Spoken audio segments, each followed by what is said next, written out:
ఇటీవల జరిగినటువంటి ఢిల్లీ సార్వత్రిక ఎన్నికల్లో బీజేపీ ఘన విజయం సాధించింది. దాదాపుగా 27 ఏళ్ల తర్వాత ఢిల్లీలో బీజేపీ యొక్క జెండా ఎగురున్నట్టు మనకి స్పష్టంగా అర్థమవుతుంది. ఇకపోతే తాజాగా ఢిల్లీ ముఖ్యమంత్రి ఎవరు అనేది ఒక పెద్ద ప్రశ్నగా మారింది. బట్ ఎట్టకేలకు ఆ ప్రశ్నకు ఒక సమాధానం దొరికింది. సో ప్రస్తుతానికి ఢిల్లీ ముఖ్యమంత్రిగా రేఖా గుప్తాను అఫీషియల్గా అనౌన్స్ చేయడం జరిగింది.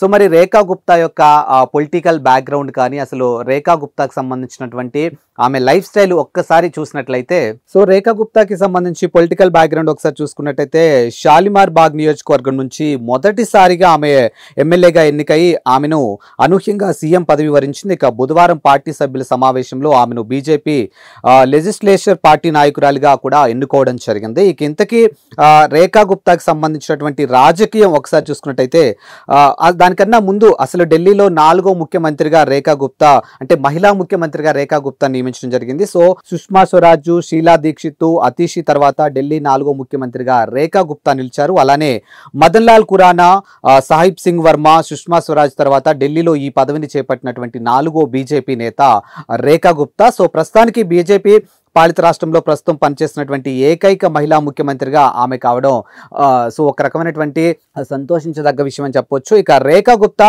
1974 జూలై 19న హర్యానాలోని జింద్ జిల్లాలో జన్మించడం జరిగింది. సో ఆమె బనియా వర్గానికి చెందినవారు. ఆమెకు 2 ఏళ్లప్పుడు కుటుంబం ఢిల్లీకి వచ్చి స్థిరపడింది. ఆ తర్వాత 1993లో ఢిల్లీ విశ్వవిద్యాలయంలోని దౌలత్ రామ్ కాలేజ్ నుంచి కామర్స్ బ్యాచిలర్స్ డిగ్రీని పూర్తి చేశారు. ఇక 2022లో చౌదరి చరణ్ సింగ్ విశ్వవిద్యాలయం నుంచి కూడా లా డిగ్రీ అందుకున్నారు. వృత్తిరీత్యా ఆమె ఒక న్యాయవాది అనేది మనకి ఇక్కడ స్పష్టంగా అర్థమవుతుంది. తన పొలిటికల్ కెరియర్ ఒకసారి చూసుకున్నట్టయితే ముఖ్యమంత్రి కాకముందు రేఖా గుప్తా రాజకీయాల్లో యాక్టివ్గా పాల్గొన్నారు. ఆమె ఢిల్లీ యూనివర్సిటీ నుంచి కూడా స్టూడెంట్స్ యూనియన్ అధ్యక్షురాలిగా కూడా పనిచేయడం జరిగింది. ఇక మున్సిపల్ కార్పొరేషన్లో కౌన్సిలర్గా కూడా ఉన్నారు. ఇక రేఖా గుప్తా ఫోల్ అఫిడవిట్ మేరకు ఆమెపై ఎలాంటి క్రిమినల్ కేసులు కూడా నమోదు కాలేదనేది మాత్రం తెలుస్తూ ఉందన్నమాట. సో మొత్తానికి చూసుకున్నట్టయితే ఢిల్లీలో 4వ మహిళా ముఖ్యమంత్రిగా రేఖా గుప్తా అయితే ప్రమాణ స్వీకారం చేయనున్నారు. సో దాదాపుగా 27 ఏళ్ల తర్వాత ఢిల్లీలో